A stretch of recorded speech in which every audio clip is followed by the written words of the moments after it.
test every single boss until it dropped a legendary to figure it out.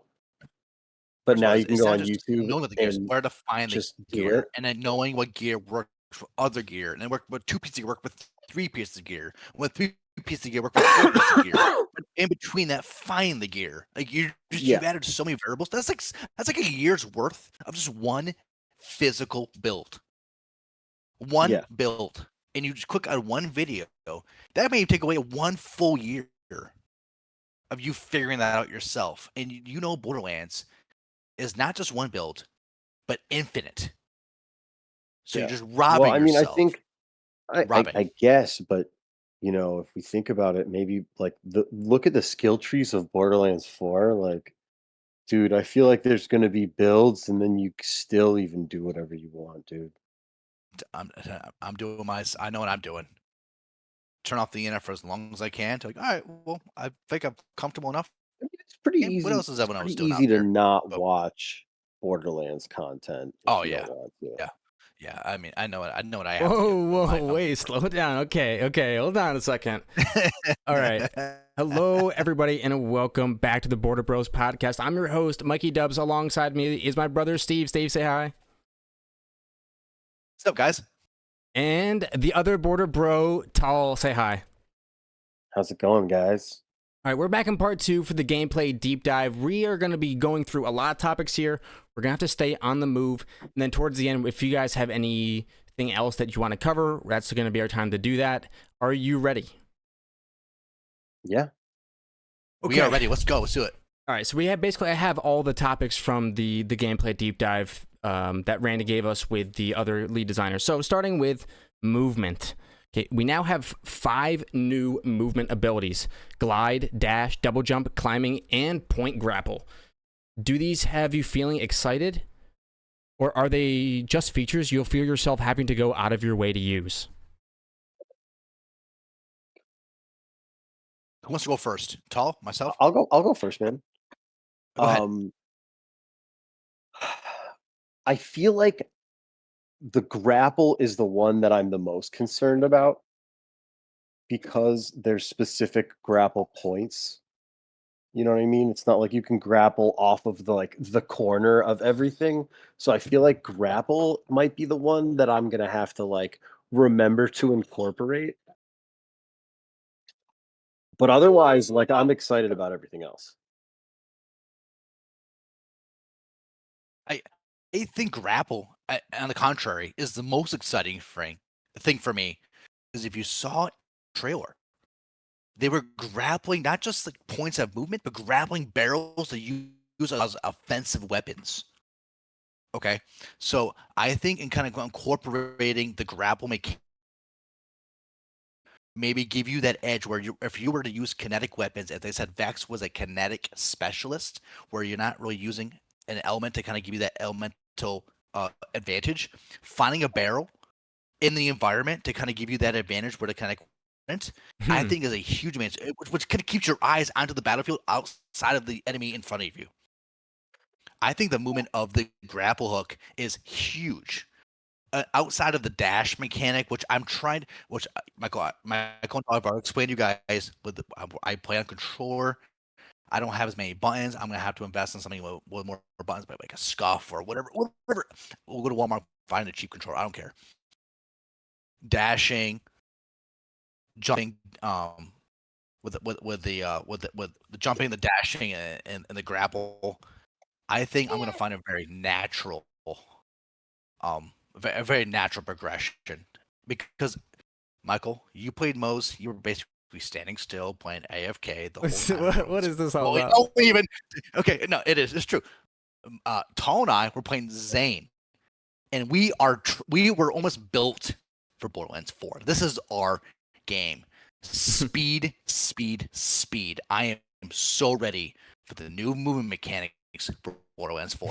Wow, that's pretty hype. For dashing, I've played Wonderlands Redux, and they have dashing in that, and it feels a little bit weird to have dashing in a Borderlands game. That one might feel a little bit weird to me. The grapple, I'm kind of excited to see how much momentum we can get from certain places. That's really cool because playing the Spider-Man games. I never really played them, but when I go to my friends' houses, I like to just swing around with Spider-Man through the cities. So I think that could be pretty fun. I don't know. Yeah, I don't know how much I will be grappling in combat or even grabbing barrels. I'm mostly just running to them.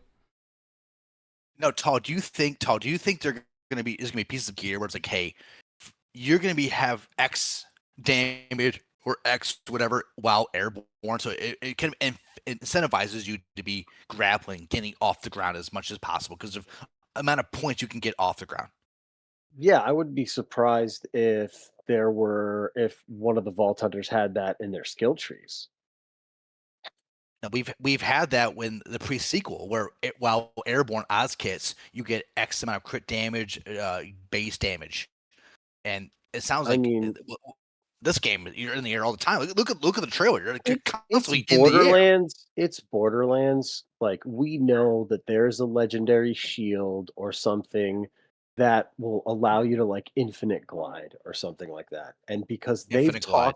they've talked a lot. You know, this is something that I kind of in the last couple days been thinking a lot about is how they've talked about you can have different builds for farming different things and farming out in the world and so on and so forth. So I think that there's going to be gear in this game that's purely about moving about the world that you might want to like have in your inventory to switch off of when you get into actual combat. I think that would be interesting Something because that's cool they, in Sea of they Thieves. In Sea of Thieves, Mhm, you have to choose between. You've got two weapon slots, and there's a whole mhm, bunch of weapons to choose from. And you can go for like max damage combos, which is like pistol sniper or like pistol shotgun, or you can grab your sword. And the sword forever has been the utility weapon because there's a mhm. bug in the game that Yes, if you yes. dash and then jump at the same time, you actually can glide through the water and jump to islands or boats. It's a bug that they kept in the game as a feature for the sword to have utility. They've recently added the harpoon gun that you can use to bring people to you or to bring you places. I like the idea of stuff like the web slinger from Borderlands 3, the one that lets you like shoot webs for movement. And I think there was a toothpick in Borderlands 2 mixed with something else let you jump super high. Like that kind of stuff is really intriguing. EMP5 from Borderlands 3 too. Like that kind Yeah. of stuff. So It I think wouldn't. there's going to be interesting synergies and builds that possibly involve like certain bosses. Like let's say there's a boss that has those like oxygen geysers around it. Like the build for playing that boss is going to be way different than Hmm. playing something else. Yeah. In the You same know? note, potentially maybe you have a bunch of those barrels, elemental barrels you have to throw at certain bosses to get them out of like immunity phases or what have you. I know in Assassin's Creed, there are areas where the best chests for loot are parkouring, Hmm. like parkouring pathing. So if you don't parkour, you'll never be. If you're not used to that or you're not comfortable parkouring, you'll never be able to get a chance at the opportunity for a good loot. Maybe in this game they kind of go in the same direction with the new move mechanics, with the grappling, with the gliding, really to the absolute limit where you're almost gonna Borderlands 2 had a fall. lot of that. There were a lot of fun hidden Right? chests all around Love different that. places in Borderlands 2. They take it to a max now with all the new mechanics. Maybe it's some of the best loot are in areas you never thought you would be able to reach. That you took the absolute grapple mechanic and glide mechanic to the absolute limit where you're on the breach of a potential Yeah. fall or a grab or what have you. How far can you go? I wouldn't be surprised if How they take it so incorporated take it seriously. Take that movement very seriously. well, I wouldn't be surprised if they incorporated kind of like optional side missions within the open world that were directly involved with using the movement mechanics. I'll stop you right there Like because that's a good segue into our second topic. Okay, the map layout. We have 4 mega zones confirmed. The first of which is Terminus Range, an icy mountainous region with lots of places to climb and glide. What are your reactions to the map structure and our first mega region? I'll go. Go Is it ahead, cool if I Tal. go first again? Go ahead. Go ahead. So I want to, while you're asking this question, I want to highlight, and I don't know if you can pull it up, but Gearbox released a short, like a YouTube short or a reel recently of Terminus Range. They And did. Yes, I remember seeing that. I'm starting to believe that we're not going to have a formal sanctuary, and that every single area is going to have its own hub. I would And 100% there agree with might that. be a possibility of these hubs growing. We touched on this where we need to liberate certain areas. They said they mentioned multiple gosh, I brain is saying I what I'm trying think to the say. caption, if you look at the caption here, I'm sorry to cut you off, but if you look at Go ahead. this is to reinforce what you're saying. If you look at the caption here, it says this is Terminus Range. It's home to the something, which is the faction that they're Augurs? clearly highlighting here. The Augurs, yeah. It's home to the Augurs and Vile Lecter, right? Yeah.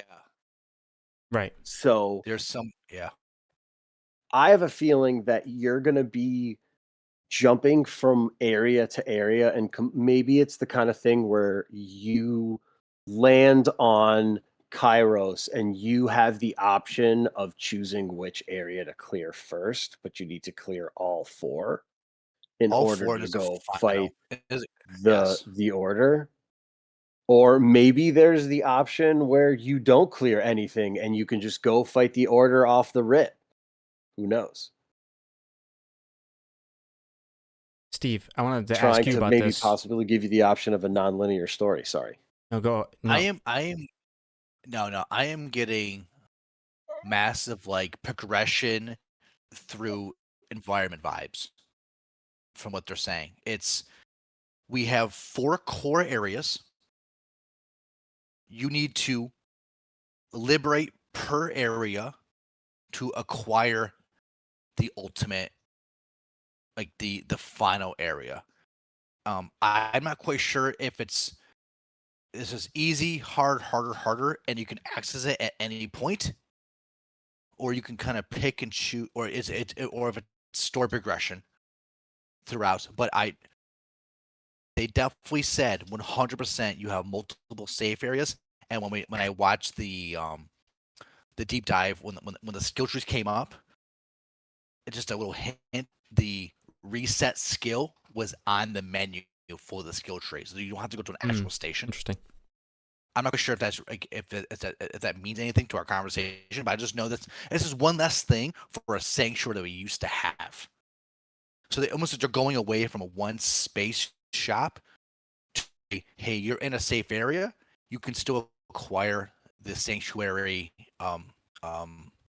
attributes. Yeah, You're saying like I was through about to say. Echo 4, basically? I was about to say a skill tree menu. That's gone. Maybe it's like a bank or vendors, or what have you, or skill tree, or maybe even like the skins vendors. Some certain areas can have certain skins. I know, like I'm referencing other games, so you can't get a certain gear unless you're in that certain area. The only certain vendors sell certain things. You have to go to those areas to get certain things, and they scale with you no matter when you go to them.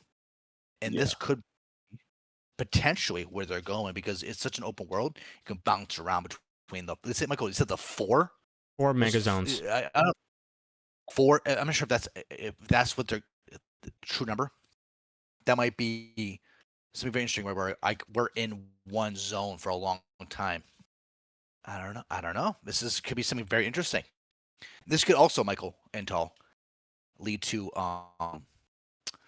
was it kind of like weekly events. They did this in Borderlands 3 where certain zones had certain bosses drop certain things for an accelerated amount of time. Great event. Exactly. They're almost leaning so hard into this because of the zones. Yes. It's almost like it's already a memory. Right. Yeah. Michael, what do you think? Completely agree. I was gonna say, The map structure, I think this is giving me Far Cry 5 vibes, very similar to how each family member of like the main cult family has their own zone. It's giving me Need for Speed Carbon vibes, where each different type of car, exotic, muscle, and tuner, have their own zone before you can go into the final, in the big boss fourth. I think there's a chance that we get to I choose love our starting that zone. reference. Love that reference. Love that reference. Need for Speed vibes. Wow. Yeah, I That's think we're great. gonna be able to choose our starting zone, hopefully, and then the Yeah. other two zones are gonna be ones we bounce into. And then the fourth zone I think is gonna be the Timekeeper zone. But it might be 4 mini bosses because Vialictor might be one of 4 minis, or we might be seeing 3 of those kind of Mega Zone bosses, and then the fourth Now- one might be the Timekeeper, or he might be like the 5th and final. I don't know. I hope they're all level 1, and you pick which one, and they scale, and then wherever you pick second scales. So you don't have a linear path between the 4. You can just kind of just pick and choose how you want to play the game out of the 4. Like playthrough is this way, and you guys know what I'm saying? Because Like, you need to I can because pick 4 different ways. if you're a resistance, right? And they're the Crimson Resistance now. Okay. Like we need to build up favor on Kairos to take on the Timekeeper. The Timekeeper's been in control of Kairos for supposedly thousands of years. Sorry, that's my son. No, it's good. It gives it character. He's It excited gives too us. for It makes people Borderlands want to keep listening. It really does. Yeah, he's This is a family show. Yeah. too. Timekeeper's been in control of Kairos for thousands of years. There's got to be multiple different factions that are against him. Okay, and even if in some cases it's a little bit of my enemy, enemy of my enemy is my friend, and maybe maybe that's where we get the betrayal that I keep looking for, is not from one of the people that helps you out all the time, but one of these factions betrays you that you have to help liberate anyway, and they help you get to the Timekeeper, but they still stab you in the back. Now, Michael, the ordnance thing, I'm going back to the progression aspect of games. I'm starting to feel that we're acquiring ordnance. Hold on, we're gonna get to through the ordnance. 4 factions. Hold on. Oh, I'm sorry. We'll get to ordnance. We'll get to ordnance. I want to add one more thing. I think the inclusion of the compass and this like kind of zonal control is giving me major Skyrim vibes, like a first-person shooter Skyrim, where like maybe this is your Whiterun, and it's not necessarily a sanctuary, but you can buy a house there. Yeah, why not? Okay, so let's. If they're going after traditional like kind of RPG mechanics, and this is something that people are familiar with, and I think is a next step forward for the game and the universe, because it could make sense, because if this portion of the Crimson Resistance is on Kairos looking for Lilith, they mentioned in the PAX panel that there are other Crimson Resistance members that are off doing other things looking for Lilith elsewhere. So they might have Sanctuary 2 or 3. I tell you what, tall. Referencing Michael's Skyrim reference, I was a sucker for encompassing the open world, and next thing you know, you come across on your compass is a little cave icon, right? Like, oh, what's that? And then you're like, no, I'm gonna go in that cave. I understand. I know I need to go over there, but this cave is on the way. I'm gonna jump into this cave. What's going on? What's going on in there? And you go into this cave and you spend an hour in this cave. You spend the whole night fighting enemies, finding loot, and it's like the best encounter you've had was in this cave. Yeah. And then you finally you breach light after an hour and a half. And like, oh, time for bed. But that cave was so worth it. I think Borderlands 4 has a great opportunity to do something like that in their own version of the Borderlands universe. So I think they already are doing that. And one of the hints to that is, if you look at the gameplay reveal after they get on the digibikes. Sorry about this. after they get on the Digirunners, they run by a spot that has an icon.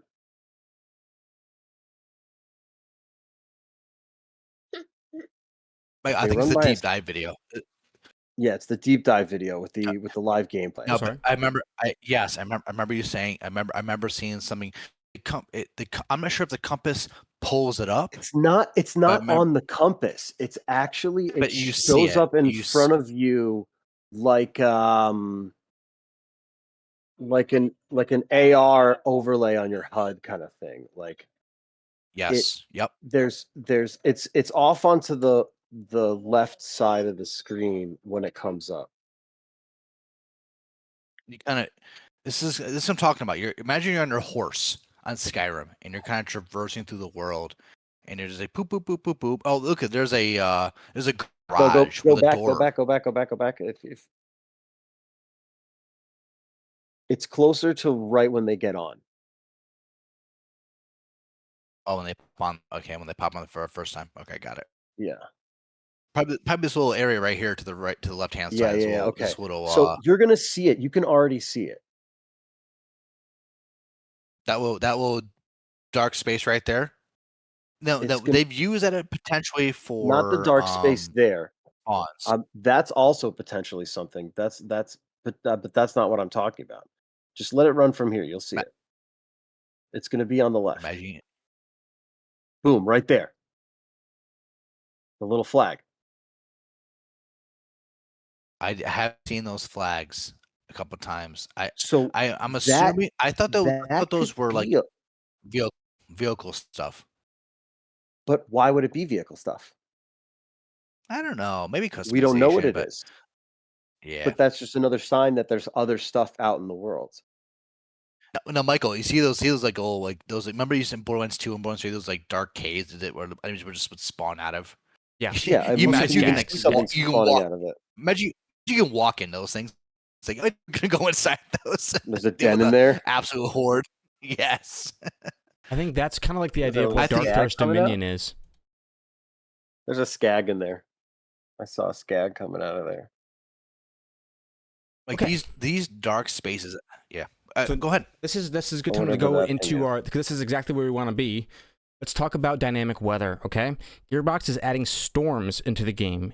Is this ingenious for immersion, or are we walking into a blizzard blunder?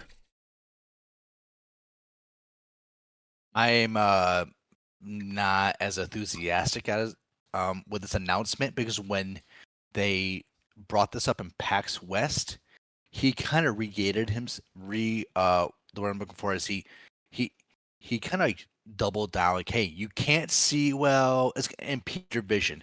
That's the same. You said the same thing twice. I mean, that's the only thing it's gonna bring you. It's just impeding my vision. I I Enemies better be missing. guess Enemies that's better be missing. I Yeah, don't it better work. know It if better work I want. across the board. Because if that's the case, and maybe it reduces like an aiming stat Yeah. for like if it just makes For it the enemy, harder for the for player. the enemy.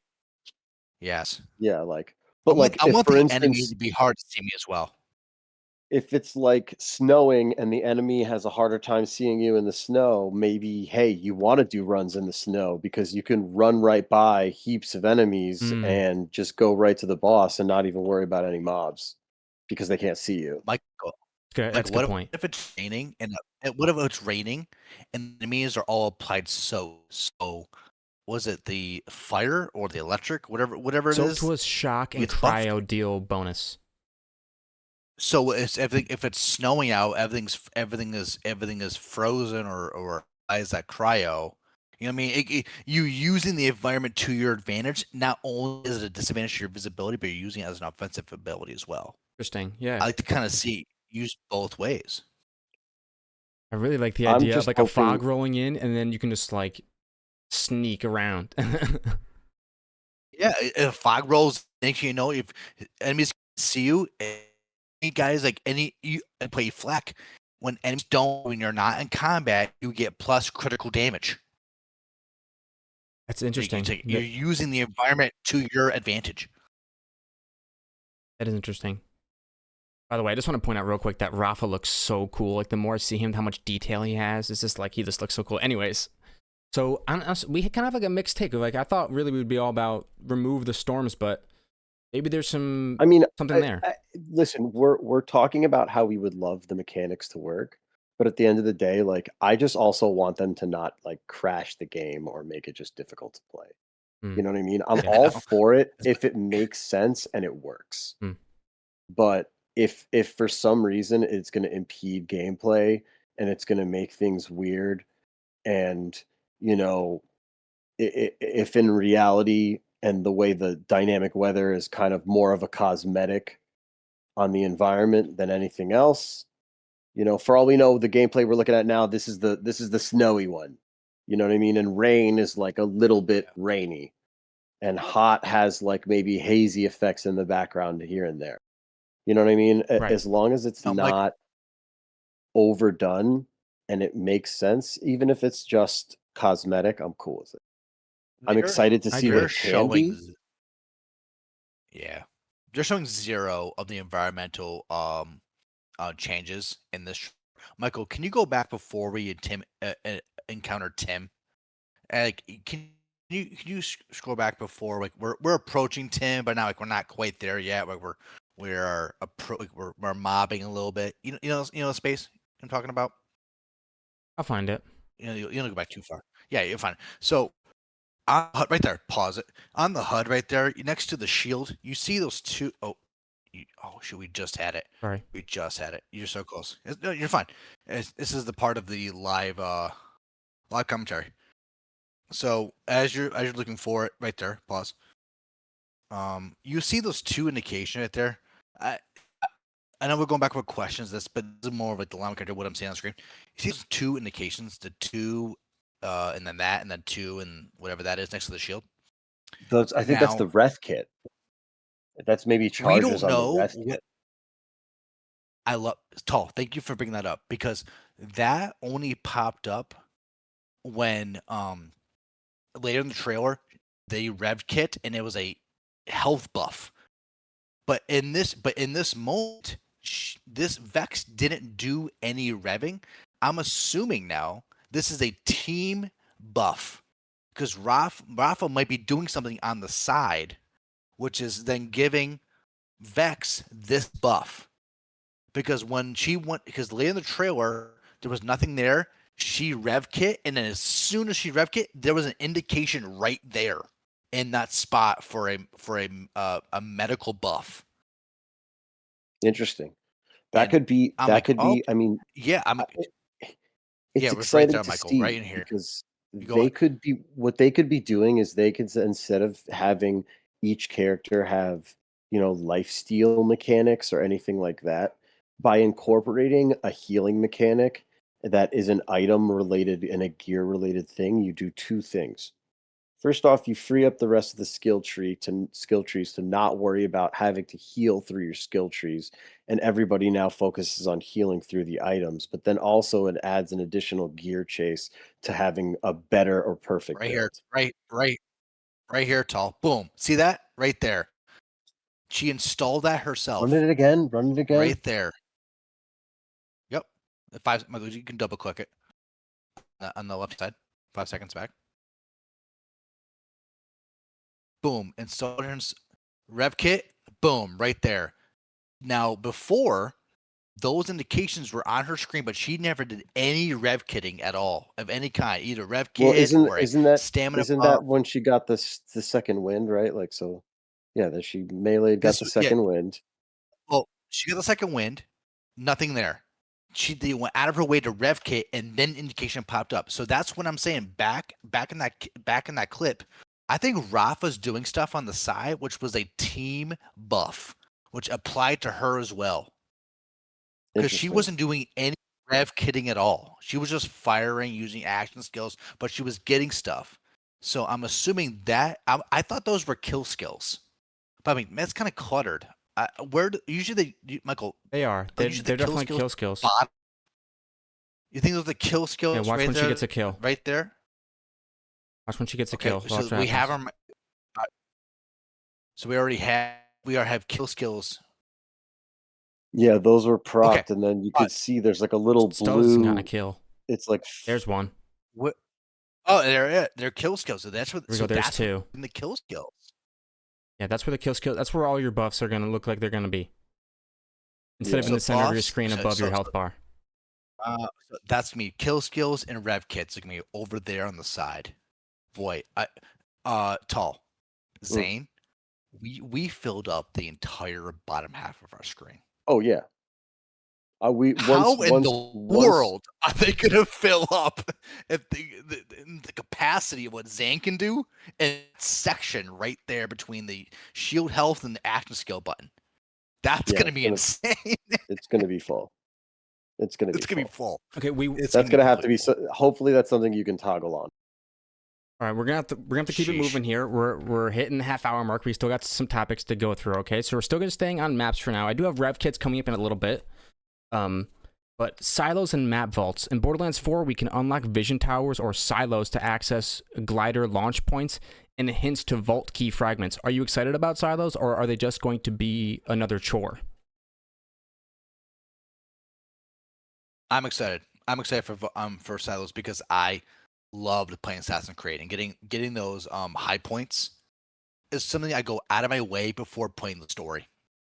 I go around the map, even if the area is out of my level. Instead of purchasing, Ubisoft is horrible for this. Microtransactions, map enhancements, or map advantages, where you can purchase something and you can basically see whatever's on the map. You can instead of go around the map and find these certain high points, which when you install the game, play the game for the first time, you can see all of the high points on the map before you can see the points of interest. Per high point, you can get up there and you can unlock the points of interest around that area. So it incentivizes you to explore. I love that feature because it puts you in the game. I'm all about Michael until I'm all about the silo. If that's the way they intend it to be, which they showed it. It was like silo popped up and a poof, you can see a radius of points of interest around this area. I love it. I'm with Steve 100% on this one. I Exploration. I would 100% hit the silo and do the vault key missions before the story mission 10 out of 10 times. Yes. I'll do all the silos. Hit I'm everyone you not can. I'm Even not if I'm not a avoid the enemies. speedrunner. I look at the maps. I go like if I can play this in a similar kind of way that you could play, say, The Witcher 3. Okay, and go with me on this. I don't know if either of you guys did you guys play The Witcher 3? Steve does. Yes, I have. Okay. So you know how like at a certain point when you're a high enough level or even when you're not, you could kind of just go look at the map and be like, all right, there's 3 things over here, there's 4 things over there about like, 200 yards away, and you can kind of run around the map cluster clearing different types of missions and all this other stuff. You know what I'm talking about? Yes. Yep. And so like if you had that ability in this game where yeah, you could do the story mission, you could also run around that whole area and stuff, but there's areas that are going to be like just how you saw like Amara needing to break down that wall for you to get into that area, right? Mhm. You can only get into that area via the story. The Borderlands Right. classic. Yeah. But at the same time, like every RPG I've ever played, when the story tells you go left and there's a path to the right, I'm taking that right path first. You're taking the right. You're taking the right. Yeah. Tal, you probably know this from experience from games like Witcher 3, Assassin's Creed, Far Cry, what have you. You can hit those high points which unlock a wide diameter of interest points. Mhm. But you can we all know you can go there and physically open the map, but like most of the time you can't physically be there because they out level you. But the fact that you can at least get the visual before the story progresses there naturally, players do that. They always progress map before the story if they're given the option. Where Yeah. I'm going out of my way, like, hey, I need with every single base enemy on the road, in the street, because I'm trying to get to that base. I'm trying to get to the high point to unlock the vision. Yeah. Because they said there's going to be multiple silos. Yeah. I want to be able to, because no one wants to play Blood. I want to be able to, and people go, lock them, that developers. Yeah, well, players are willing to go to those spaces just to get the visual on the map. Just as a preemptive, like, experience, because by the time they get there, everything on the maps already discovered, so they have a better version of it, where they need to go. So I think the silos might be going that same direction, where people will go spend the first 3 hours, just even though they're not even on the same level, opening up the map, and then go back and play the story. Yeah. So do you agree with that? I mean, I would probably play like that, to be honest. Yeah. No, I completely agree. A lot of people play that, especially The Witcher, Far Cry. Yep. Okay. All right. So speaking of exploration, let's talk digirunners. All right. Vehicles can be summoned from anywhere, and customization is seemingly going to be next level. Will you be out there scouring the furthest corners of Kairos for your car parts, or do you just wish cars would go away? No, give me the parts. Give me the parts. I hope they're just as cool. I hope they're just as varied as, like, I hope they're not just skins and like random small insignificant buffs. Like, I hope they're both effective, change the way you drive, make it different and somehow. You know what I mean? If they're excited about all these movement mechanics and all this other stuff and all this build diversity, show me something really cool with it. You know, let me, we have one of them that's a pod racer. So I lean into it.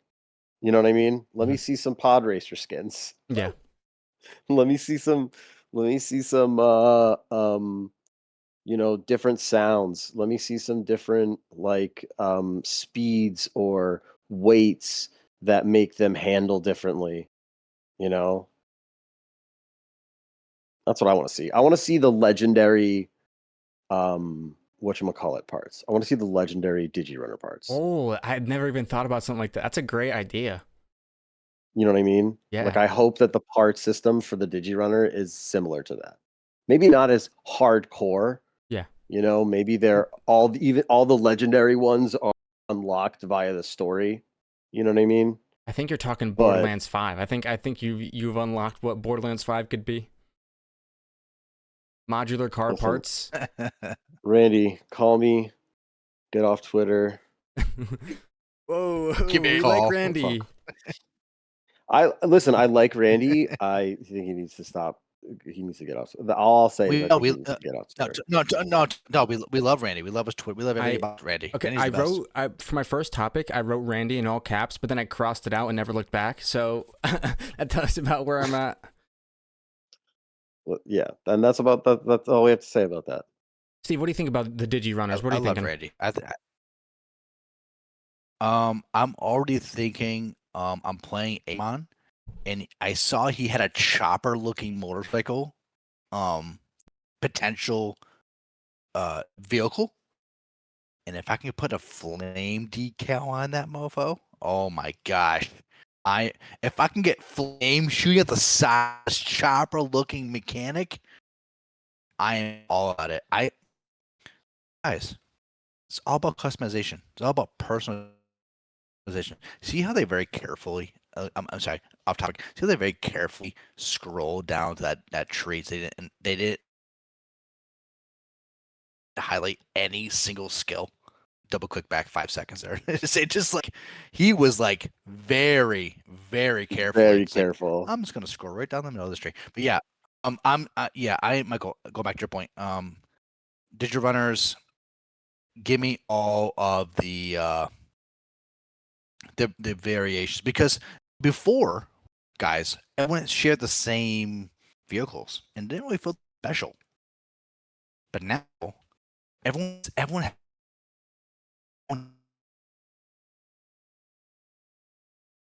and that just adds to the personality of the gameplay.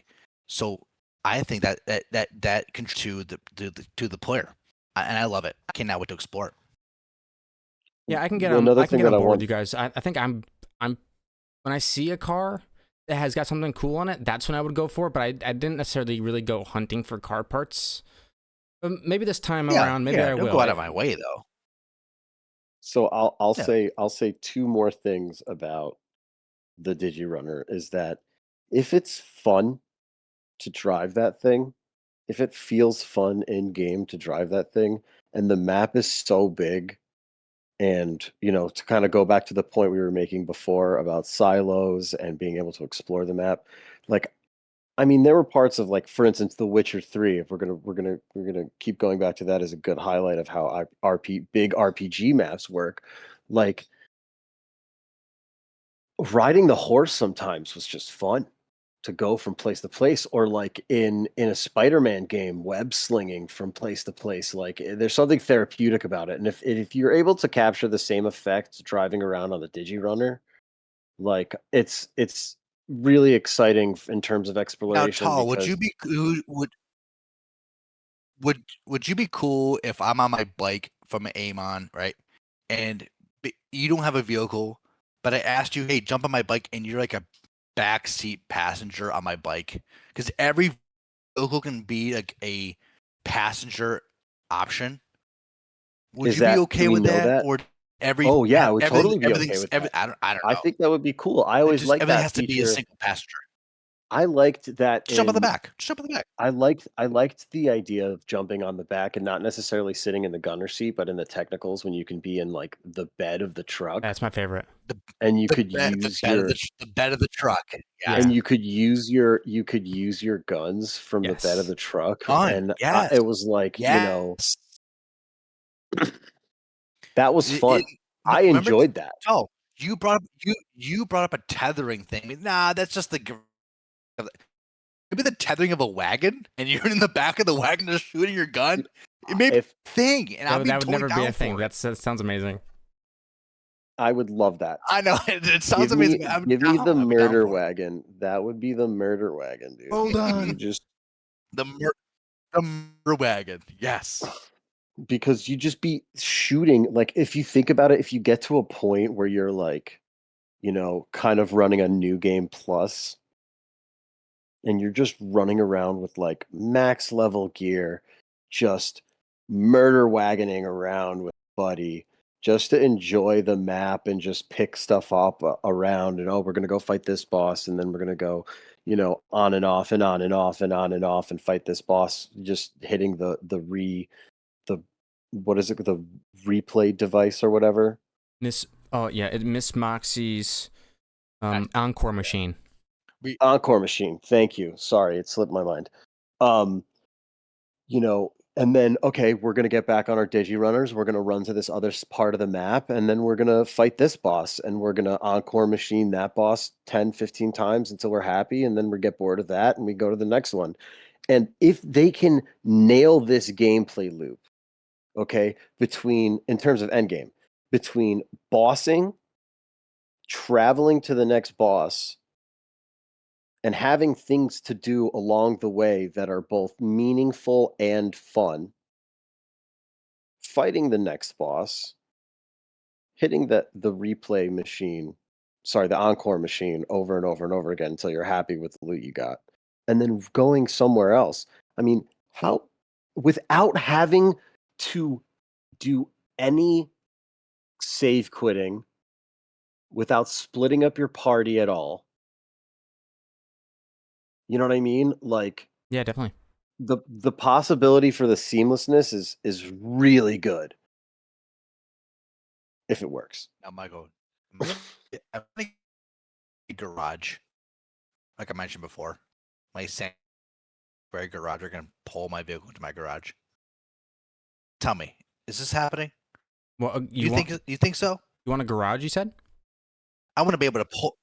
I want to pull my vehicle into a sanctuary kind of area, into a garage, a safe space where I dock it into it, and it displays your vehicle as you're in your safe space. You know, kind of like the basement where Earl was in Sanctuary 3.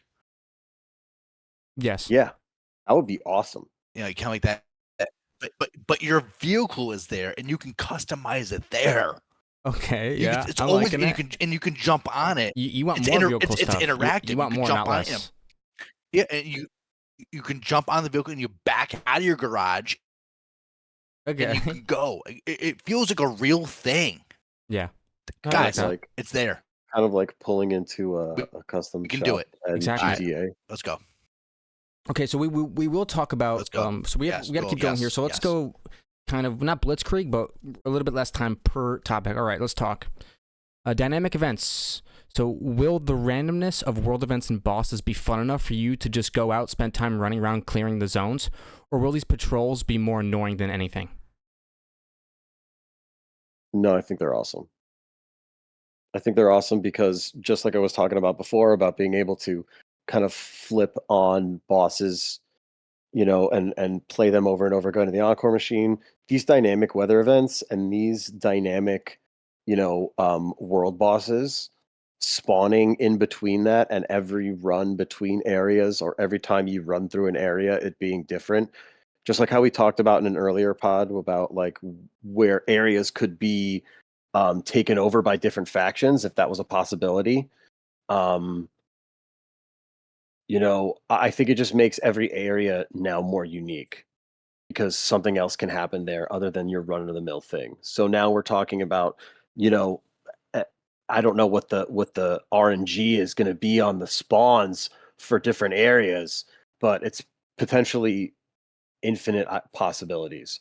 It could spawn 10 heavies in an area, and it could spawn 10 of the lowest level enemy for all we know. Mm-hmm. Just based on we don't know how that's going to work. And so that's exciting to me because until we figure out all of it, and and if you stay off YouTube long enough to learn what the patterns are, yourself, I mean, it's just allowing endless amounts of variety in terms of how you can play the game. Right. Steve, do you?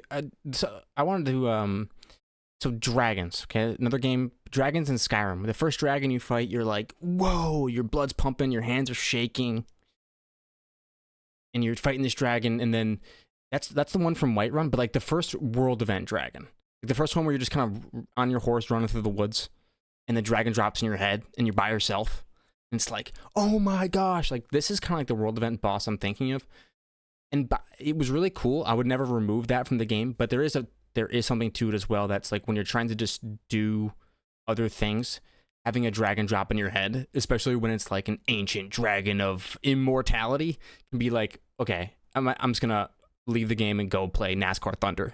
Like, I don't think we're gonna get locked into anything like that. It's just, like, I think there is a point where it can get kind of annoying. But I love the idea of the world feeling alive, and I think they're going the right direction. I don't think they're gonna go too far with it. I think making the open world feel more full is the direction they have to go by just randomly spawning in patrols, and environmental changes. That's like the only direction they have to go to make it feel more alive. But after the first playthrough, you're gonna be like, this is so annoying.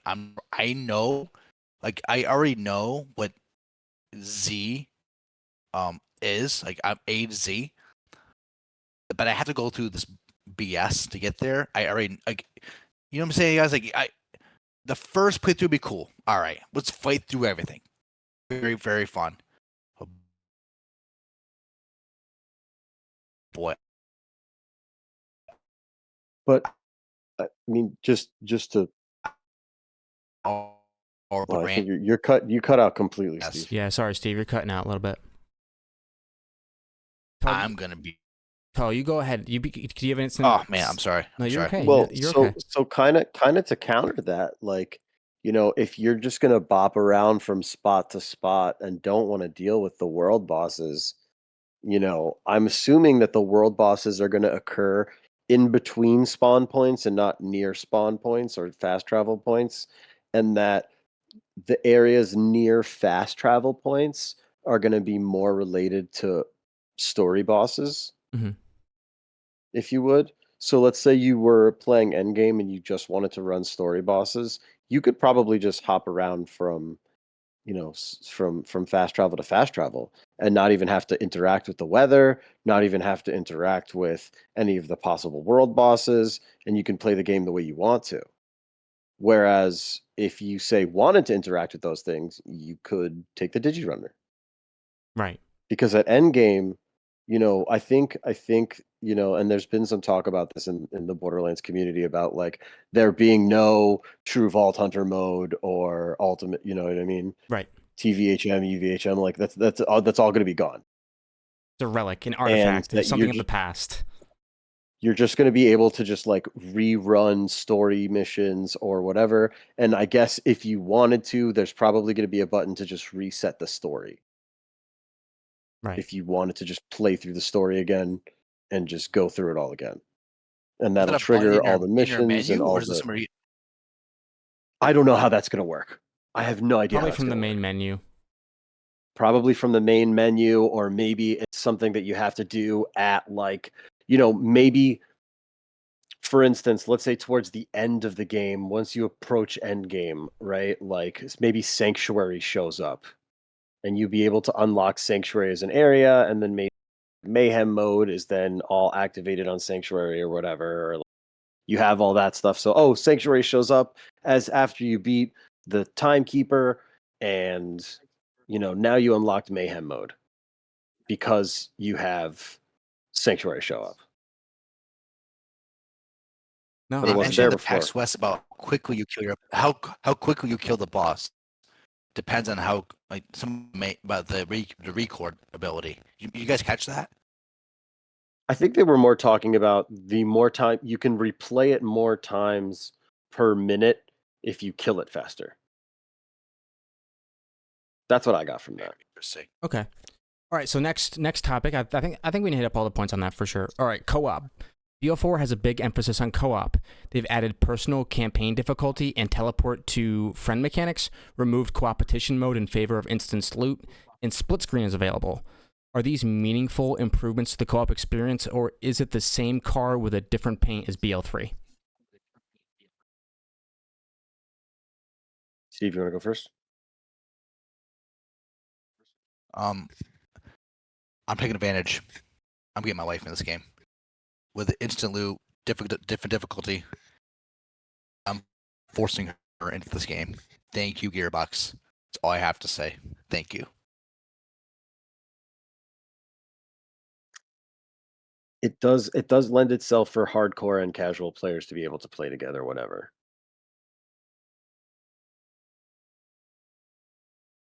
And playing I'm about split it. I screen want for I want to me play with my for wife. me for me playing Borderlands split screen is like something that's mandatory for me.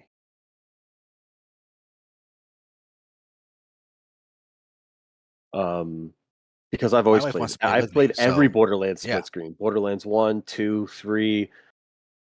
I've played Wonderland split screen, pre-sequel split screen. Like it's in the Borderlands DNA. You can't have a Borderlands game without couch co-op. It still works for couch co-op if the shift servers worked right. Like I was doing this in the Borderlands 2 days where I was saving my character onto my profile, logging into profile on my friend's PS3, downloading my character and playing with him, getting that loot, resaving my character to the cloud, Yeah. putting it back onto my game, and then continuing from the part in the story that I was able to do. That's a feature that a lot of people didn't realize to do if they were utilizing the cloud storage properly once they started doing it. Yeah. And What so, about you? Are you gonna use like, split screen with your wife? I'd love to if she'll play. Yes, I'm in the same boat here. I like all the co-op improvements. Hopefully, it's the shift servers that I'm worried about. It's nothing against Gearbox, but it's shift servers. Like, to me, the connectivity issues are probably going to be there. That's what I'm afraid of. I think everything else is going to work fine if you both have stable connection. But I'm just afraid of like, you know, oh, you dropped connection for a little bit, now you're gone for however long because it just takes so long to drop in and out. But hopefully with their new improved drop in, drop out system, it goes quickly. If things do go awry, you don't spend 20 minutes being like, oh, I can't connect to. Why? Oh, because the setting in your settings is off. No, I don't want any of that. Yeah, I agree. All right, let's talk But about at the same guns. time, Ready? We got to keep it moving here. So sorry. Yeah. Let's talk about the guns. No, it's all right. They've shown us that a Vladov assault rifle can have a Torg mag, which gives it stickies, a Hyperion shield, and a Malawan elemental switch. On top of that, we have alternate firing modes and underbarrels. Is this system too much to wrap your head around, or are you excited about the possibilities that purples can possess? Steve, you want to start? Yeah, I am pumped. The epic capability, the epic's weapons, right? I don't know if you guys think that each epic would roll 4 different manufacturers, or it's like, say a Maliwan drops, it's all Maliwan parts, but 1 Jacobs. Like, that's a typical drop. So get maybe 2 different manufacturers on 4 parts is a rare thing. Or I think it's like 4 parts, 4 different manufacturers is gonna be common. What do you guys think is gonna happen? I think that it's going to be like that's what's going to designate it as an epic is the amount of licensed parts that it has on it. So like the base of the gun is going to operate the same throughout the rarities, but you're just going to be slapping more different damage modifiers on it essentially with the different weapon parts. Well, Michael, I'm asking the question is, say there's 4 parts. Say every gun, I know it's maybe more or less. Say every gun has 4 parts. No, I don't think every gun's going to have 4 parts. When you Okay, I'm saying a hypothetical. I'm saying every gun. I'm saying hypothetical. Every gun has 4 parts. Okay, a Torg drops has 4 parts. A barrel, a stock, a scope, and whatever mag. Okay, sure. whatever. You think that a typical drop is 90%? It's gonna be Torg, and maybe a subcategory manufacturer will drop within those 4, or do you think every epic weapon is gonna be each part? It will be generated a different manufacturer. I think each part is going to be randomly generated a different manufacturer in the body. If you look at the screen right now, this is a Vladov assault rifle. Okay. The body is going to determine. This is extreme. I thought this was an extreme case. This is going to be. I think this is a legendary. It's either legendary or purple. I think this is a legendary. That looks like the same legendary that you get. They picked out of the chest in the first gameplay trailer they showed. And I think purples can spawn with either 3 or 4 different modes, but here we see 3 different ones. We see Hyperion shield. They said, yeah. We have the Malawan switch and the Torg stickies. Like, the purple weapons are going to be ridiculous. So the purple weapons are going to have 4. This is a legendary because it has 4, but the 4th, at least this is how I understand the weapon parts working. The 4th weapon part is the quote unquote legendary weapon part that applies the legendary effect of usually it's the barrel. Back in Borderlands 2, it was the barrel that has the unique effect associated to it. I think, yeah, you're totally right. Go ahead. Okay. You know, that's how I think it's going to go. I'm excited because it's going to mean that, like, you know, you're going to run into instances where an epic is just as good as a legendary if you get a really good roll on an epic. And that's really exciting to me. Yeah. Actually, notice on this legendary, the barrel, it's going to be the barrel again, because look, all the other things that are different manufacturers, none of them is the barrel. The barrel is what the special effect comes from. Yeah. But the body determines the manufacturer. Makes weapon bad? Fight off be bad, considering that now everything can roll different weapons, different manufacturers. I'm sorry. No, I think there's going to be a bad roll. I think there's gonna be bad rolls. I think you're gonna pick up a gun and it's gonna be like, "Oh my god, this does so much damage," and then What you're gonna shoot it and it's not gonna work with your play style at all, and you're gonna be like, "Oh crap." Hmm. so like so see look at the screen. What if they all rolled Vladoff? That can be considered a bad roll. Who knows? Yeah, we don't know what the fire rate. Well, we Usually, don't know Vladoff 'cause parts gives every you build's fire different. rate. Vladoff gives you usually fire rate, so like we don't know what the rolls are gonna be. You typically want a matching grip, so you want. Notice there's nothing pointing to the grip here because the grip can't roll with a licensed part. I don't think. It's so far. It seems like the barrel, body, and the grip Is are the that what things that cannot is roll other manufacturers. is that what Vladoff is pointing at? So yeah, the Vladoff is pointing to the body. What's the Vladoff pointing at?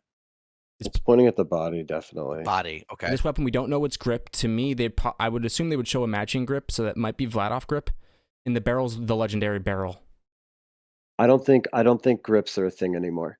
Really? The way I'm seeing it right here, I'm seeing that this is how it's probably in my head how it makes sense to me working. Okay, you're gonna have a set amount, probably, I don't know, let's say 5 to 10 different looks for each weapon from each manufacturer. So you'll have like 5 to 10 different bodies for flat off assault rifles, right? And those are going to be spread out between common to epic, right? Mhm. So only some of those barrels are going to, some of those bodies are going to roll on epic, and the other ones are less desirable. And I think each manufacturer is probably going to have a number of different scopes per weapon type, also iron sights for each one. So there's definitely, because they're just showing the body here and they're not highlighting any manufacturer on the scope, that leads me to believe that the scopes are also set up. Probably the scopes and the stock are all set up specifically per manufacturer. And those provide maybe different do you- bonuses that are exclusive to each manufacturer. And then the magazine, then there's probably an overbarrel and an underbarrel, right? The Hyperion is providing the shield from the overbarrel. The Maliwan switch is providing the elemental from the underbarrel, Right. and the magazine is Torg. It's like a Borderlands So 2 that's prefix almost. Like it's like having 2 prefixes in Borderlands 2, kinda. Yeah. I mean, I don't even know if that makes sense the way I explained it. No, it I does. feel like there's so much RNG that's going to be involved in this, and I'm hoping. I was thinking the other day about how I would combat that, or say how I could say increased, the possibility of something rolling with a certain underbarrel type. And then I remembered that if you played Borderlands Science in Borderlands 3, there were all of these, like, I don't know, potions you could unlock for like more XP or whatever. And it was actually really fun because on your second or third playthrough, you know what I mean? You could just go in and hit more XP, more money, like a bunch of different stuff. And you were boosted up for a certain amount of time just by playing a mini game. And so if they had something like that mechanic that would allow you to farm for something with the increased potential to drop or roll with a certain part, that might make the RNG a little bit more favorable. Or, there's got to be a certain way to target that because it can't just be as random at the loots, you can't fix dedicated drops and then make the dedicated drops impossible to get in a way. Mhm. You know what I mean? I know that there's going to be a lot of variety in this, and I have a feeling that there's going to be loadouts, and we're going to see some ridiculous gun combinations, and the metas are going to jump around like crazy, which is really exciting to me because I'm excited to see what ends up being powerful at launch and how they manage that. Oh, I agree. Completely agree. And speaking of builds at launch, Relifax are gone. Allegiance relics and the company man is in. Are you satisfied with this decision? Why or why not? This is about enhancements replacing artifacts and relics. I think it's good. I've been pumped for this because I've always leaned into manufacturers. I've wanted manufacturer lean from Borderlands.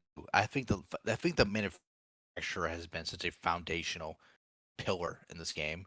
I'm thanking Gearbox for finally leaning into this, because there are loyalists out there who just like, I don't give a crap. I want just torque. I want just torque. I will make it work, and Gearbox is willing to give you the gear to make it happen. I'm thankful, and I think this is super super exciting for people who are um, just loyalists or just excited to play certain manufacturers. Yeah, it's gonna be fun. It's gonna be fun to do like manufacturer loyalty runs and allegiance runs just to see what it's like to play all into one type of manufacturer. And I would love it if each manufacturer is, you know, viable on each character. I And think you could kind of I do like the company, man. I like Allegiance Relics too. I think it's worthwhile to note what's actually like what we're losing here. So Snowdrift, that's a Relifact. I don't know if they're going to be adding Snowdrift in some other way, but the Snowdrift, as far as we know, in Borderlands 3 is dead because now it's only these enhancements. But I honestly think this is the best way to go about doing like that item slot. Artifacts and relics have always kind of been a little bit awkward. I honestly like Borderlands 2, how everything was a little bit more simple in the artifact slot. I think Borderlands 3 things got really RNG heavy. But in Borderlands 2, you had like a Bone of Ancients, which you didn't have to get super good rolls, you just had to get a copy of it. And I'm kind of hoping they go back to that a little bit for enhancements. I don't want, right here, this green card has got me worried. Because it looks like green gives you 1 bottom roll. I'm guessing blue gives you 2 bottom rolls, and purple gives you 3 bottom rolls. And there's probably going to be a lot of no, I don't RNG think in so. it. I think that Those bottom each rolls one are gives you one. super I think important. each one gives you one and a different, like, I think it can probably roll on your, like your the 3 non-combat items, your shield, your what is it, your ref kit, and the other Well, thing, well, there's 2 right there. There's yeah. 2 right there, man. And plus the This firmware, one as they talked about the this end one game has firmware. airstrike, but you're not invested into airstrike at all because this isn't equipped. Right. One So more thing, Michael. One more thing to farm. one more thing to farm. Okay, let's But I mean, go they gave you a into. lot to farm. I mean, like, this is what we asked for, isn't it? Wait, speaking of Wait farming, a let's minute, talk about Michael. legendaries. E- Okay, so ADS preferency. Who legendaries ADS is? Oh my God. are rare again. And something I wanted to kind of, I didn't have a question for this one. More like, I think we can all agree that legendaries being rare is good. Isn't that positive? Yeah. I wanted to bring up a point, and I said I think the part system, the licensed part system, is what is going to make this possible. Since a lot of Borderlands 3 legendaries were just manufacturer crossovers, like the Chaosin is a doll with Torg stickies, the Handsome Jackhammer is a Hyperion that gets thrown like a Tediore. So because a lot of the legendary pool and dedicated drop pool got so flooded with these kind of manufacturer crossovers that we're going to be seeing be as purples this time around, and in blues and greens even. I think the legendaries, there's going to be hopefully a lot less of them because you're not having so many gimmicks. Yeah. And the other thing is that you're not playing off of Listen, gimmicks. You're using the manufacturers. It takes the gimmickiness out of the weapon system. And it makes all the manufacturers appear much more serious when they don't have kind of cheeky weapons anymore, because that is saved for maybe the legendaries that I have a feeling they're gonna, because there's not gonna be as many, they're not gimmicky ones that are, and all of them hit. And not only do all of them hit, but the weapons on, you know what I mean, on lower tiers are also incredibly diverse because of the weapons part system. What do you think?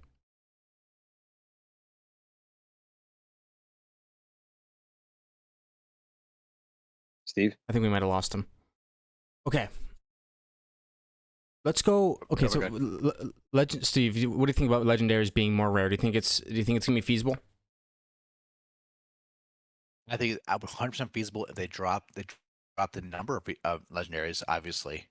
Because then that means they can invest in the time to advance the quality. Obviously, everyone that's a reasonable explanation, right? Drop the number, invest the time into the resources to make them the quality investment. Remember, let's say the parts were was it 3 and then 1 legendary part, which made them stand out from the rest.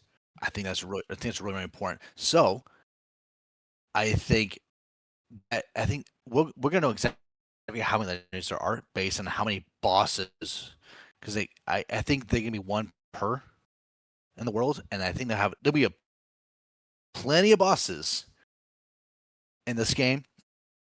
I don't think world drops will fill the void for the excess of legendaries in this game. I think there'll be plenty of bosses for each dedicated drop. And I would imagine just probably a pool of world drops. Don't have a dedicated drop, but I wouldn't count on too many.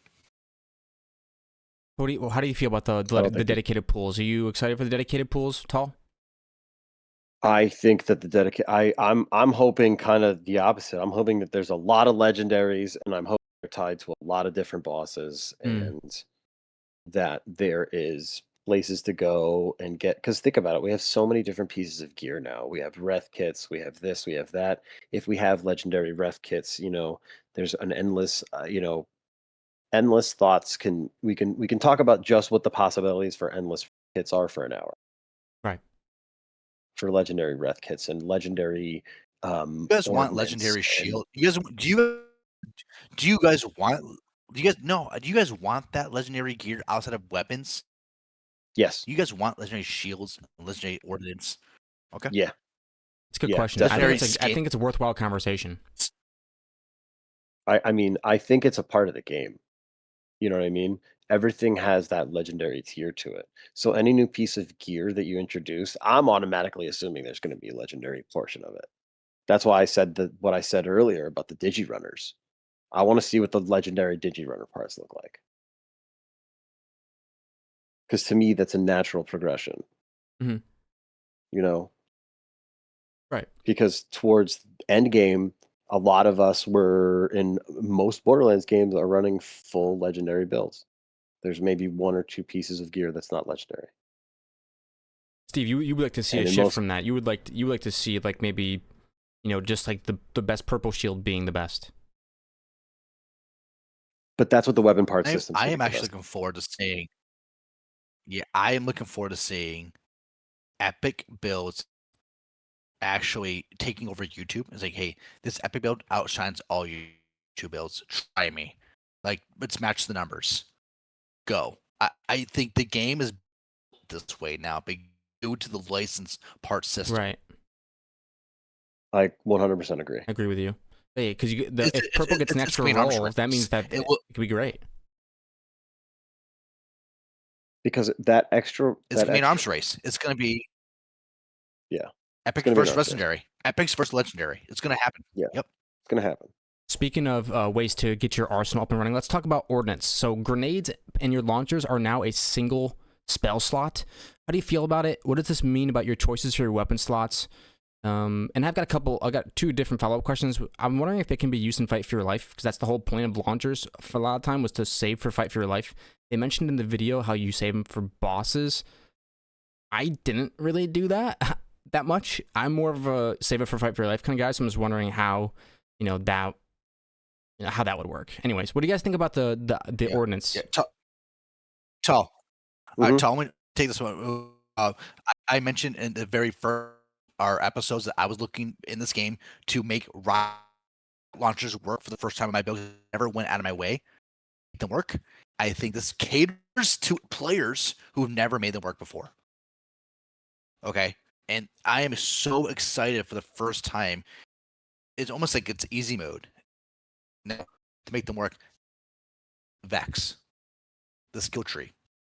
There are multiple skills where the pet Trouble does ordnance damage. So a moving grenade is what is all I see out of that skill tree. So I might be leaning into maybe a Vex Ordnance build due to a trouble dealing Ordnance damage. You guys can look back, the listeners can look back, you'll see multiple skills. Okay, we'll find it. Ordnance and trouble.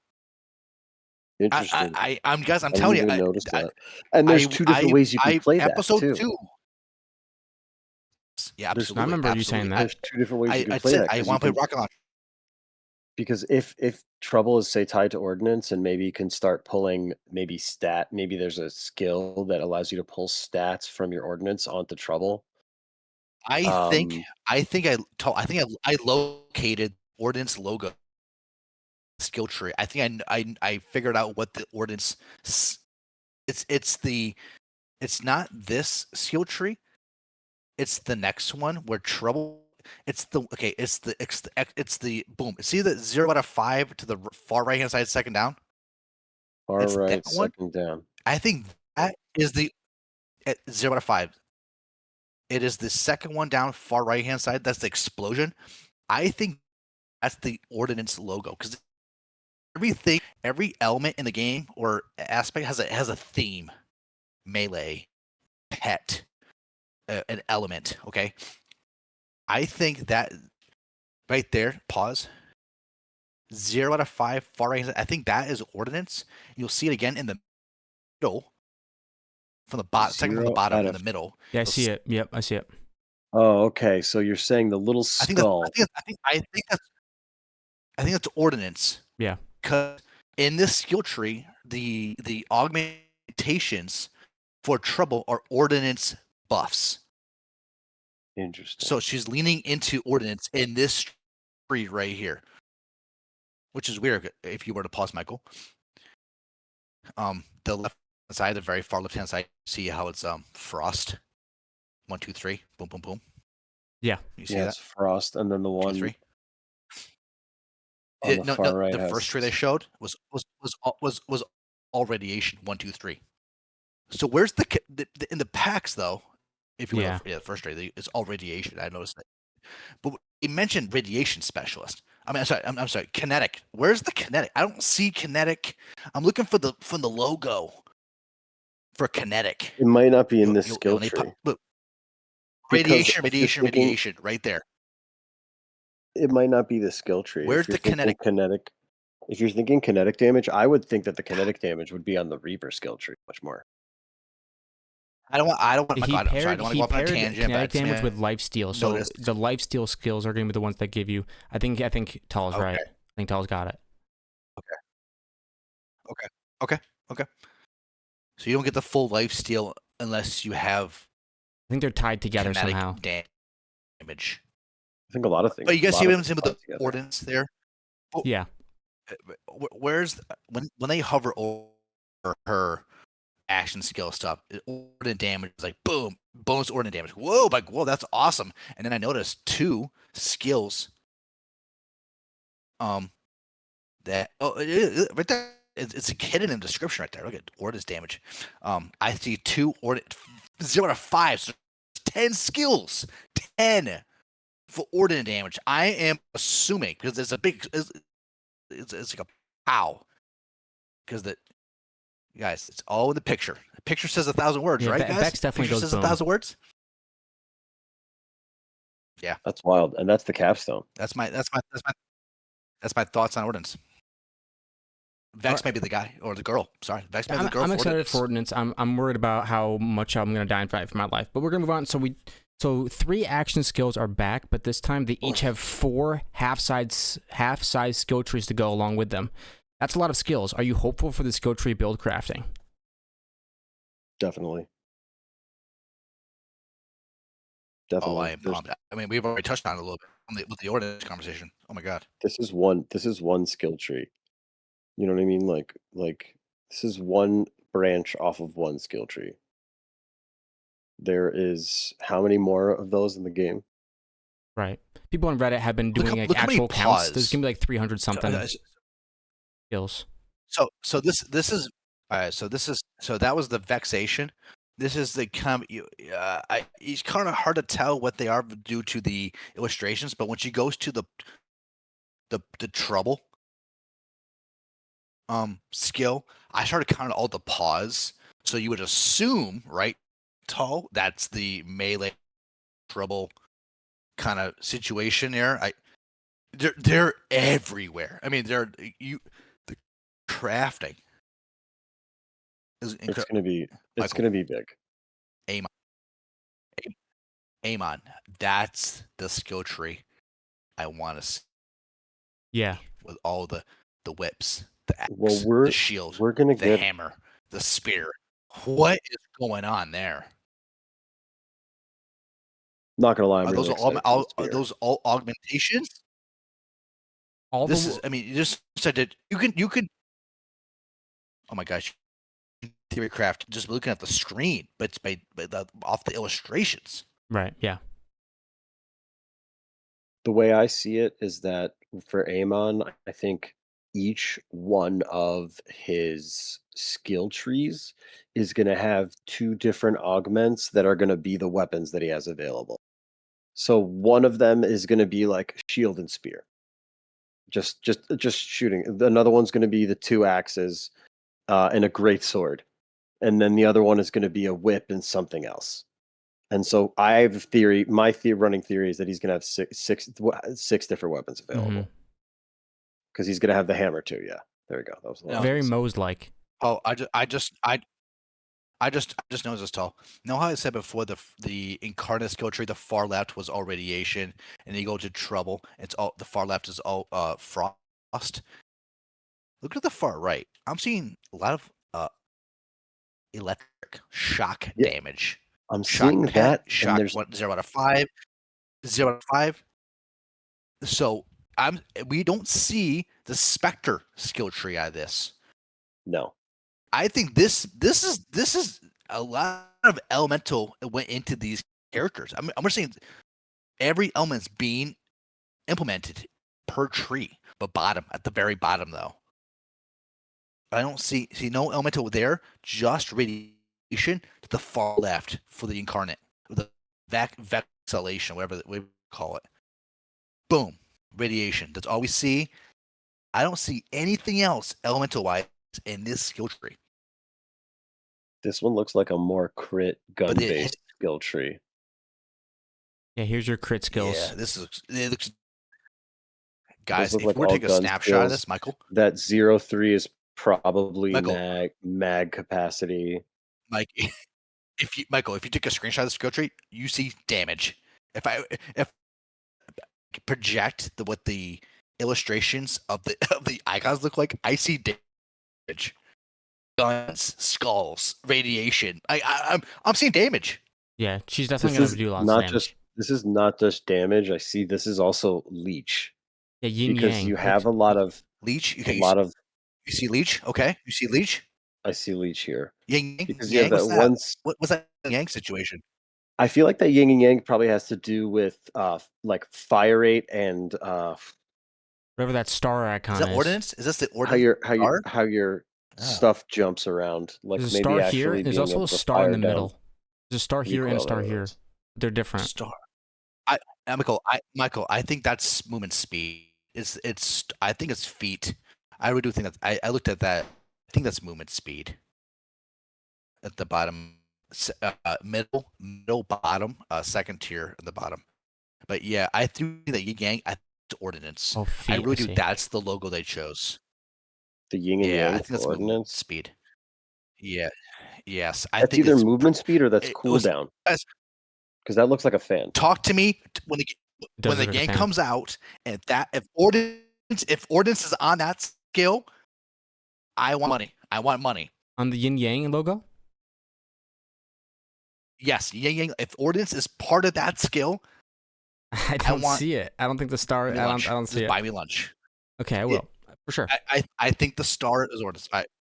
Moving on. Let's go. Okay, so We can be an hour for this. all right, we have a new item slot. It's called Ref Kits. We've talked about them lots of times. It acts like a health potion on a cooldown charge system that also gives you buffs like elemental damage, fire rate, or movement speed. Is this new gear slot worth another button to press mid combat? Oh, Do go you want ahead. to take this? Go ahead, Joel. I'm for it. I'm for it. It makes healing more engaging versus just being a kind of passive. How do you say it? Like a passive like life steal or something like that. So instead of a character needing to have life steal, you can have a reth kit, or maybe you have another skill in one of your skill trees that allows you to have um, some maybe a lot of shield recharge. So you don't really need high health rate, a high health recharge or whatever it is, or life steal. I'm sorry, I'm losing my words. Um, but when it comes to Reth kits, the possibility for builds, in my opinion, is also really interesting. And when we come to any of the gear skill trees, the builds are what's going to shine here. Because you could have a build where you have a Reth kit that gives you buffs and doesn't really heal you that much. And you can have a build and then your healing factor for say is from your skill tree, and then you can have a different build in the same skill tree where your ref kit is what you're using to heal, and you're not doing any like you're providing buffs to yourself because of your skills. Mm-hmm. And you can change back and forth based on different scenarios and things, like having to min max to face different bosses because you need different tools for different problems. Now, Mike and Tall, hear me out. I think these rev kits will be used to heal from levels 1 through 10. Outside of that, I see Moxie, Jolt Stewed, Killer 6 using this exact item as a weapon proccing detrimental item for the one-shot builds. Yeah. I think this item for an offensive tool will be detrimental for each build you ever see on YouTube from now till forever. Because they mentioned this is also an offensive tool, not only a med kit. Right. So, that being said, this is going to be a crutch. Like know how anointments were? Exactly. I think there's going to be 1 to 2 rev kits that every build will use from now till forever. Where everything else, the med kits will be like just get in my face. You're nothing to me. Give me 100% weapon damage, but boom, Yeah. in a second. 50%, elemental bonus damage, boom, in a Yeah, they second. already mentioned That's elemental what's gonna bonus happen. damage, which is that's an issue I have with Borderlands 3, how every character started feeling like the same because everyone could proc every element. Like, That's what's gonna happen with this, and the fact we'll see how much the game will let us proc this. I don't know how the basically the convenience of us being able to keep popping that. We'll see. That's what I think. It's gonna be an offensive weapon. Yeah. More than a healer. I like what you said about that, Steve, that in early game you're going to use it to heal yourself, but really in end game it's going to be Yes. used to buff yourself versus anything else. a stat stick. Offensive. It's offensive weapon. Yep. Okay. No more save loading. Now we have Miss Moxie's Encore machine. Is it too good to be true? What are the limitations, if any? If that's my only issue with it, that the possibility like you flip it and it doesn't respawn the boss for some kind of glitch. But otherwise, I'm super excited about it. Keeps me And playing how the game. I don't want to see. I don't know how it's gonna work, guys. I mean, do I have to leave somewhere? No, the dev said on Twitter. So I think Jolt Stew pulled up it was like a quick save, or it was a fast travel screen, or it was like you're in the like was it like warp speed screen? Like, hey, they said, is the Moxie gonna be quicker than this? And the dev said it's gonna be quicker than this. I'm Okay. like, oh, okay, that's interesting. So they're basically proving that hey, load save quitting is actually slower than what the implementation they're adding to the game, and that was reassuring because the devs went out of the way to address that. Yeah, that is promising. It keeps you in They there, man. referenced. Yeah. So I'm cool. Guys, I'm all about it. Okay, I got one last topic for us Also- all, then we can send off. Okay, so the bosses that we've seen so far are big. I'll stop with this guy right here. The question I have for you is: are the bosses we've seen so far getting you excited to progress in the story and farm those dedicated drops? Yup. There's that other boss that's like a elephant with guns on it that looks sick. There's the big hands boss, and those are only two that they showed us. I'm assuming that this hands boss is more of a vault monster that's unlocked at the end of like one of after you get all the vault fragments think. from doing the silos. That's what it looks like to me. And it looks epic, man. Like I'm excited about it, and I'm hoping that each vault is like a mini raid, and so it's launching with these like little mini raids at launch, which give you something to fight for, gives you a challenge, and I'm sure there's going to be some way to scale it with difficulty at some point. I really do So I'm very hope excited. they code the game where the first boss says don't drop on your first playthrough. Don't do that to a player, and I'm not gonna know that because I know I'm not gonna go on YouTube to figure that out. I'm gonna waste my time figuring it out, thinking like, oh my god, there's a 1% chance. I'm just spending here an hour and just to find out it never drops. I just love for they are confirmed dedicated drops. Just let them drop naturally. I'm super pumped. Look at this boss. This thing is huge. He's got rocket launcher on the side of this elephant thing. This cannons, dude. Cannons. Yeah, it's sick. I mean, it's like a one shot to us. One shot, okay? So I really hope our shield capabilities are pretty good because I know they're referencing that shields are offensive capabilities, but I really hope they stay tried and true that shields are meant to also save us as well. That's really because things are hitting. We're hitting harder, but I'm assuming the enemy is hitting harder as well. So let's go I'm dedicated assuming drops. we're Day going to get one. hit pretty hard in this game. Yeah. I have a feeling that there's going to be a lot of encounters, especially if you like to explore, that are going to come out of nowhere and kick your butt. Oh, weird side note, guys. Talking about the pre-order or the you get a skin, right? You sign up for the newsletter. Mhm. I thought about this. If I have a skin for a gun, right, and I drop my weapon with the skin applied, and you pick it up, do you acquire that skin, or does it go back to default if you pick it up? I would assume that that skin stays on that gun, but you And if can't. you don't have that skin, if you were to change the skin, it goes away forever. Maybe, or maybe Like, you what do you have that think? skin available, but just on that gun, or maybe you can't change it at all. I'm not sure. I thought about that. I don't know why I thought about that. That's the It is an interesting interesting question. stuff. All right, we're gonna wrap it up Yeah. here. It's Okay, been okay. an hour and 33 minutes. I think we covered all of our bases. I think. Are you guys feeling good? Did you guys have anything else you wanted to bring up? I know I said I would give you guys time, but I knew this would take a little I while. have one thing, and I have a Yeah. question for both of you guys, and I have a theory about it. What do you think Ordinate is for?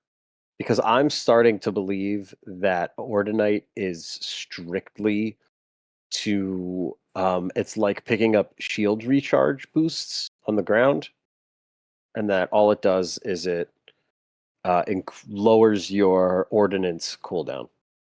Ordnance. Yeah. I could definitely see that being a thing. I don't. I don't think that's. I don't think that's what. I have a totally different take on this. Let's hear it.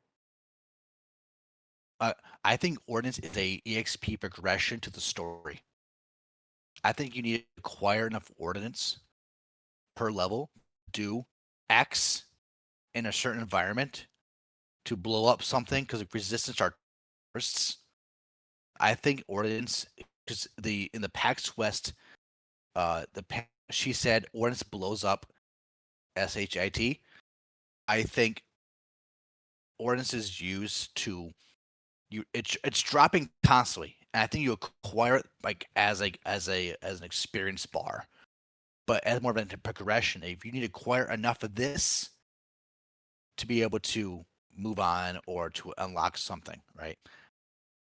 I think ordinance is used in that manner, not something to use as a tangible thing, like as a personal playthrough, but more of a progression through the story. I think it's possible. I think Tall might. I think it might just be like ordnance. If what ordnance really is it's ordnance are missiles. They're bombs. And that's what goes into your ordnance cannon. It does make sense that it would help you refresh the cooldown, and it's something I think they mentioned as well. Is like they were trying to reward aggressive playstyles, and there's a game called RoboQuest where when you destroy an enemy, they drop healing orbs, but those healing orbs go away. So if you don't play aggressively enough, you can't heal.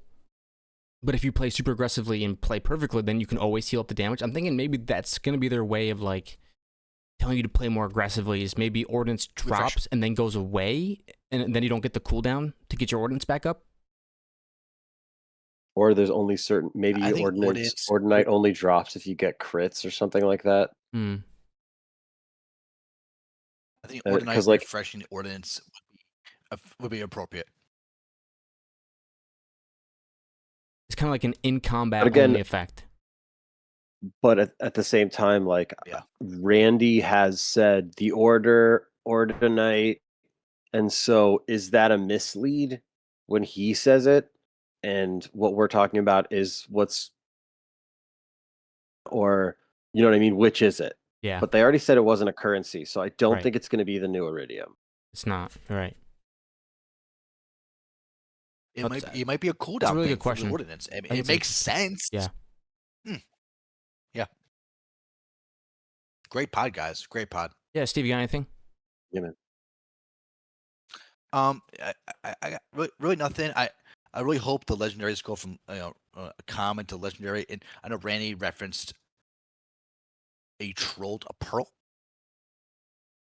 What do you guys think about that? Yeah, what do you guys think? That's a good about thing. The pearl. Do you think there's gonna be pearls? Personally, at launch, I think maybe don't introduce pearls and then give us pearls with the first DLC.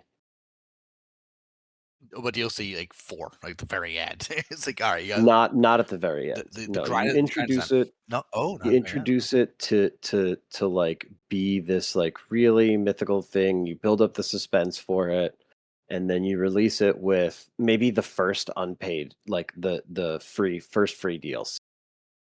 You release pearls and a way to get them, or apply a certain type of modifier to bosses to make them hard so you can get pearls. Mm-hmm. If you pay $80, you'll get pearls. How about that? I like that. All right, everybody, thank you very much for listening to the BorderBros podcast episode 6.